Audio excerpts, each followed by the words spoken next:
After Jesus' triumphal entry in Jerusalem, he was later arrested and put on trial. The governor Pilate handed Jesus over to be crucified. Pilate had a sign made that said, "Jesus of Nazareth, the King of the Jews," and had it placed on the cross.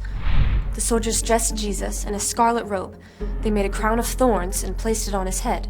They spit on him, they hit him, and they made fun of him, saying, "Hail, King of the Jews!" Then they led him away to crucify him. Two criminals were crucified along with him, one on his right and one on his left. Those who passed by shook their heads, saying, "If you really are the Son of God, come down from that cross." Jesus said, "Father, forgive them, because they do not know what they are doing." One of the criminals joined those making fun of Jesus, but the other criminal said, "We are getting what we deserve, but this man has done nothing wrong." Then he said to Jesus, "Please remember me when you come into your kingdom."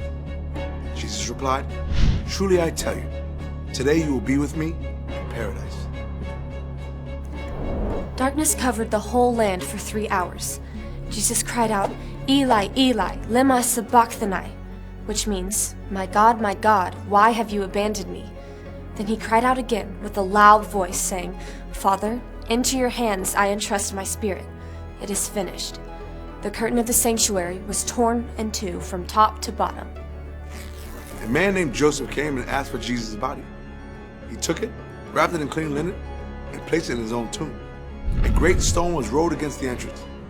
Pilate told the Pharisees to make the tomb as secure as they could. They placed a seal on the stone and placed a guard there to make sure no one came to take his body. After the Sabbath day, Mary Magdalene and another Mary came to the tomb.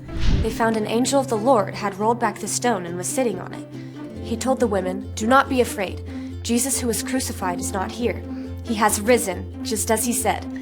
They ran to tell the disciples the good news.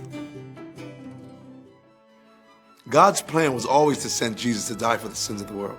Jesus died on the cross, he was buried, and rose on the third day. All who place their faith in him will receive forgiveness of sins and eternal life.